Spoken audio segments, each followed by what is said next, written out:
toda. Sun just comes up.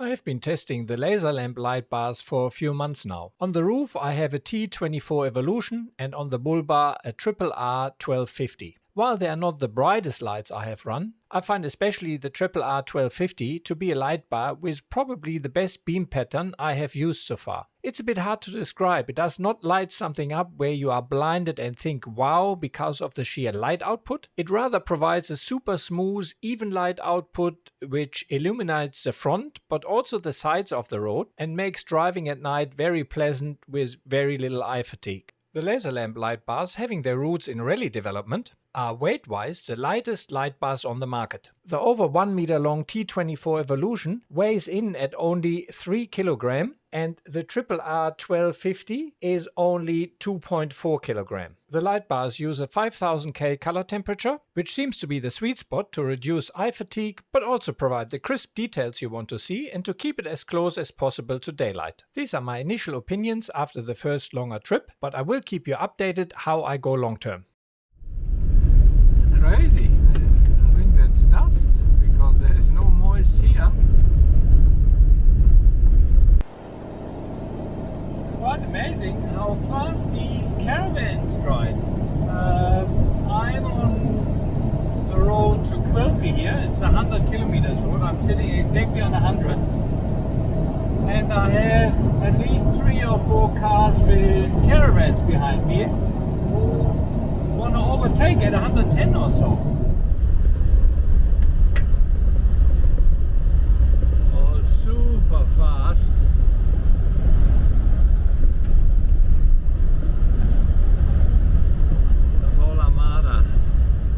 I mainly use memory maps and the old HEMA raster maps when I'm on the road because I find that old raster maps much easier to read. All the major towns are clearly outlined. Yeah, much better readability in my book versus any of the OSM versions of maps. Quite amazing to see the stony desert so green. I don't think I've ever seen that, to be honest. One of the indigenous wells here. Not much left of the sign, but that is a well. And there's water in it. Seems to be another one there. Oh, it's full of water. So if we head to, that keeps you alive here. As there would be no more gravel after Quilpie, I aired back up to my full on-road pressure. For the start of the day I was sitting around 35 psi as there were still patches of gravel. After unsuccessfully trying to get accommodation for the kids and myself at Yowah or Kalamala, I drove past a sign which said Elroy Station camping. As it was already late in the afternoon, I pulled in there for a quick overnight camp. I'm here at Elroy Station, which is a working sheep and cattle station in Queensland. It is 60 kilometers off the adventure highway past Yowah, and it turns out to be an absolute ripper of a place and something I definitely would recommend.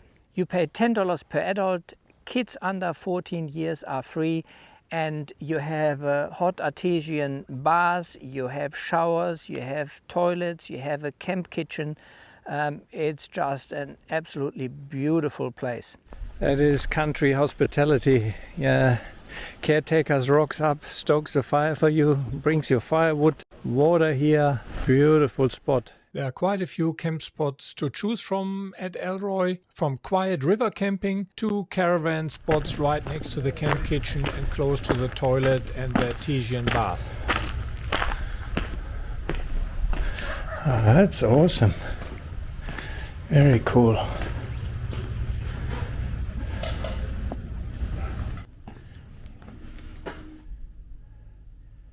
Rustic, very clean, beautiful. More water. Bath.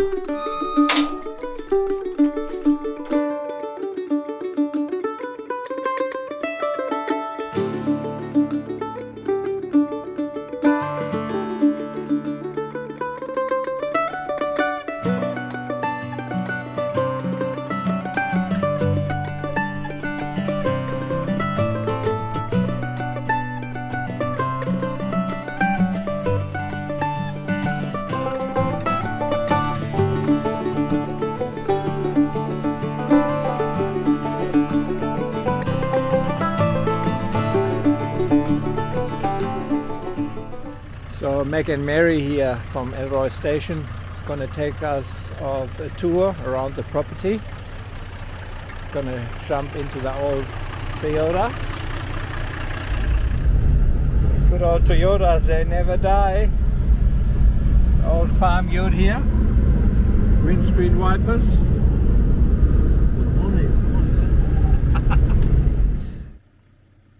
Plenty of things to see on the farm, and the first stop was to feed the wieners, which the kids thoroughly enjoyed. You think that we're gonna steal it?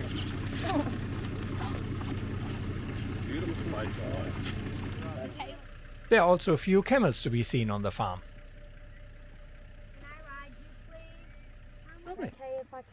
However, the highlight, certainly for my son, was the opal hunting. And Meg has a dedicated spot set up where he has a lot of rocks where the kids could go opal hunting for hours. So is this just from here? Yeah. There's also plenty of nature, wildlife and indigenous history on the station, and if Meg has time, he is happy to show you around. So well worth to attend one of his station tours. It's beautiful. Have a look whether you see any paintings or so. Wild passion fruit, but pretty spiky. Yeah, that's a small leopardwood tree. Oh, what becomes a tree, and it really protects itself. So what, anyone eating them? No. Sheep are eating. Yeah? Oh, but still eat a sheep, really. And it turns into these then. Here you see actually. It still has some of that protective wood around it.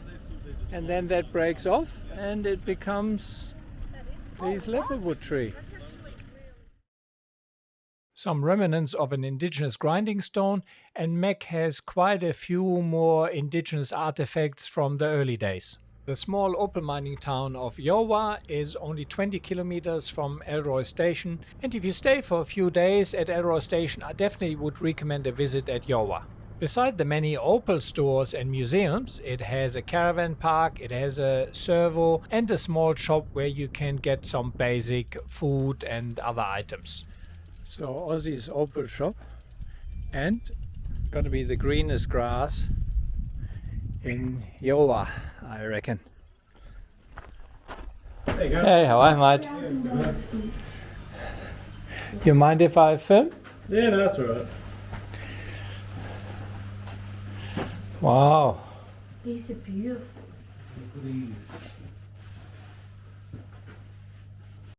Beautiful.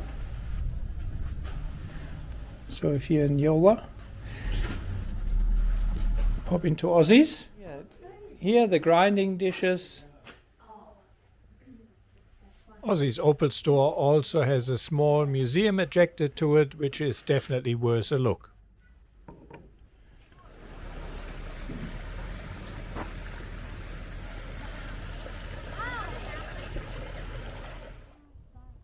If you drive out of town towards the east, you find the Yowah Bluff, and that is definitely worth a visit. It gives you a great view over the countryside.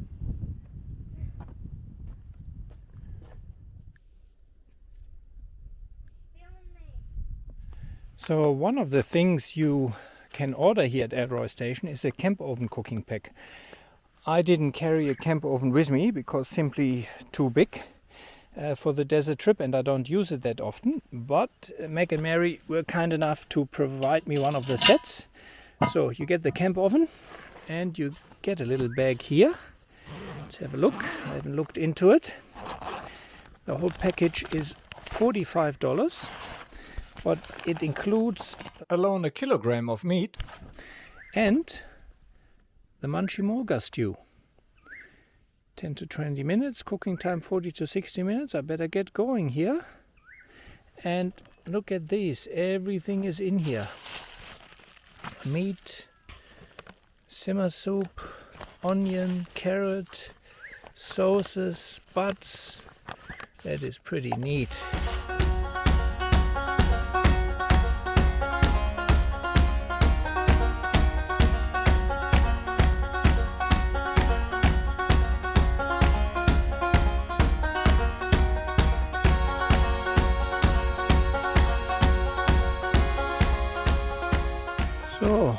all ingredients in. Now let it simmer, stir it for 45 minutes, and let's see. I'm not a big camp oven cook, so last time is some time ago. Let's see how that turns out. So Meg has put a yabby trap up for the kids in his little secret spot, and apparently we have a lot of them. He just went with the kids to check that trap. Take it out, show me. It's pinching each other, it's going to rip its arm off. So Okay, take 2 of them out. yeah, I take this on, you take that. Wow. Oh, no, put them on the ground. Put 'em on Look the at ground. that. No, it's fine, it's No, fine. no, They're don't all put in him a on the chain. ground. They're all in Wow, that is Just put them down. he is a big yabby, that is for sure. Look at that pinchers. So people say I don't cook summer. Camp oven. I geez, I'll tell you what, he's giving you half a dozen feed there. Heavy gear out, the yabby pot. They're not prawns. Garlic and butter. Oh, he's trying to escape. Catch him. I think that's enough, huh? Yeah, I reckon that'll do for the minute. That'll do for the minute. And then we'll put that on. Then you put that thing back in your belly. Like a prawn. Wait, how? Then pull that meat out of the shell.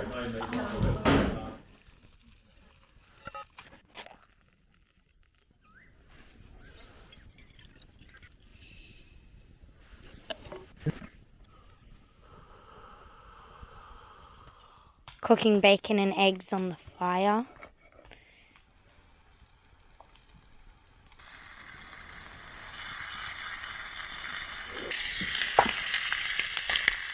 Right away steer them. Right away steer them.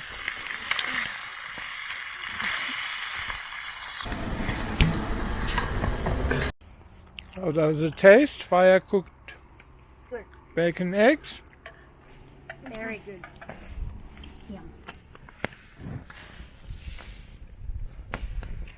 Yeah, our third day here at Elroy Station, and soon Meg is going to pick us up and take us to a different part of the property. We already looked at one part yesterday. Full indigenous artifacts. Meg's dad collected when they got the property 60 years ago. It was 1930. 1930. Beautiful grinding dishes. Gear sticks, they used to call them, and then they used to mark it for when they have their next cobbery, like their meetings. Yeah. And then that's what I was always told they were, messenger sticks. It's a beautiful hat.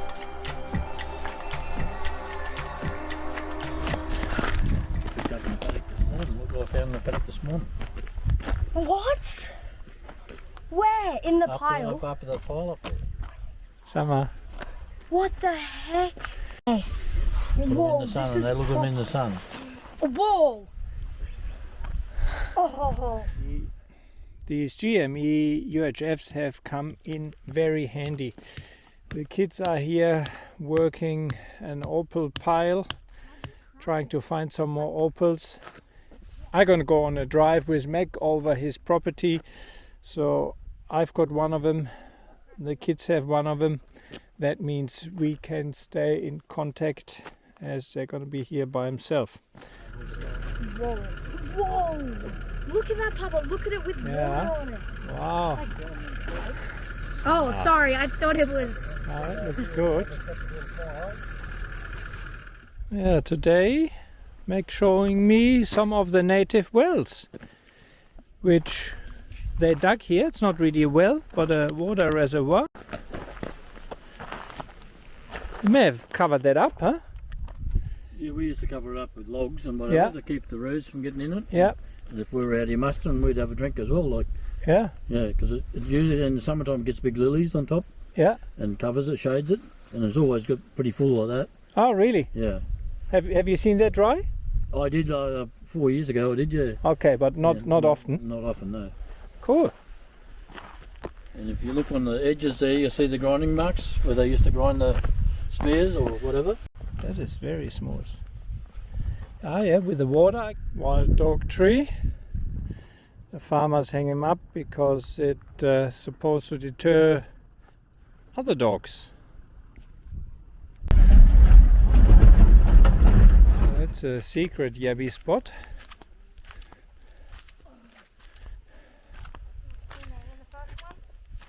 Oh, beautiful. There's normally one here, and then what we do. I think someone's gonna drop in the water there. Make sure you drop in slowly. Leave him. Leave him. Yes! Leave him. We don't want your hat. No, the head not. The rest is alright. I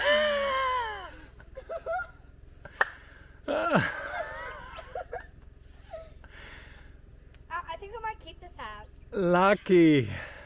Could you actually not? No. Was this in the pile as well? Yeah, no, I had this up at the house, but I just cut it. But that's what Thank you got to you. look for, see? And then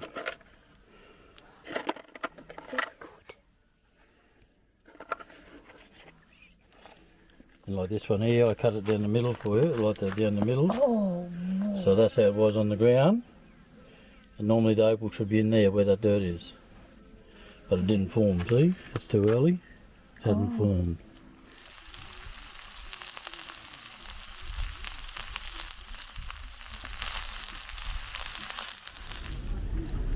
Beautiful steak. Not grass-fed beef, but beef fed by the trees here. It tastes very nice, even though it's a bit better. fresh. It's not huh? Tastes better. Yeah, I reckon it's very nice. Yeah guys, I'm here with Mary and Meg Hake from Elroy Station, and they give me a little bit of an overview today. How long has your family owned the station?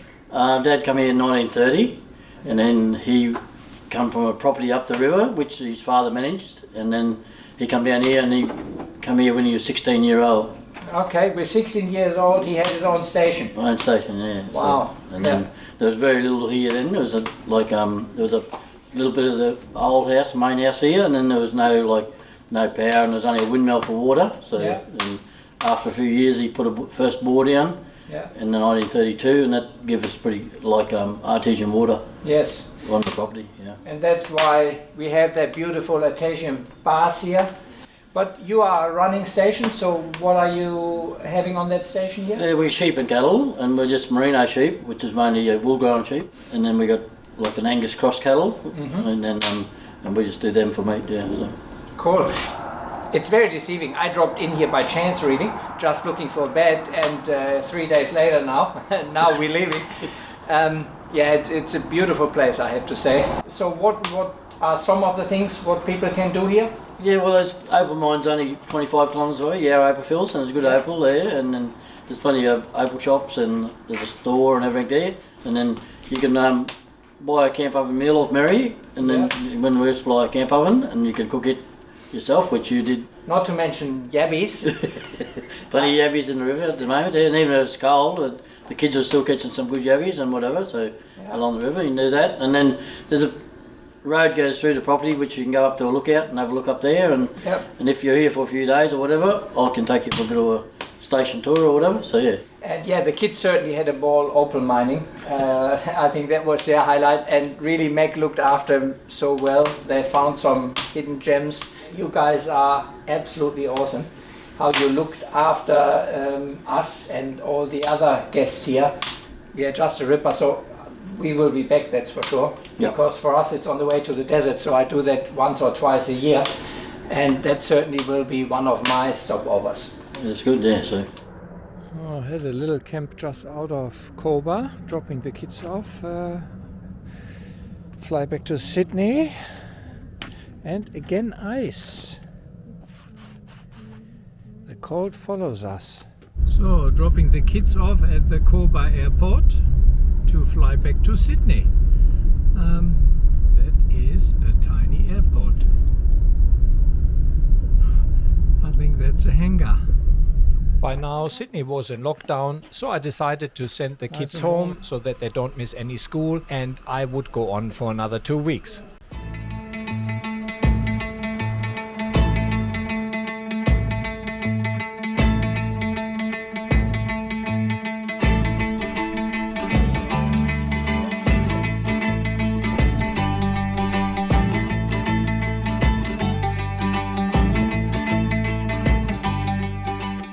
if you enjoy my videos, get entertainment or value from it, please consider that I spend a lot of time and money creating these videos, and I need your help to continue doing so. Yes, I do receive some advert revenue and also the occasional product to review. However, that does not even cover the cost for the fuel of one trip. So if you enjoy my videos, please like, share and subscribe. And if you can, please consider becoming one of my Patreon supporters. And with the equivalent of a cup of coffee or two per month, you can support me in creating these videos. As a Patreon supporter, you also have a few benefits, like early access to my videos, you can ask me a direct question via the Patreon platform, and you have a good chance of winning some of the products I test and give away to my Patreon supporters. Thank you very much, and I hope to see you along the tracks.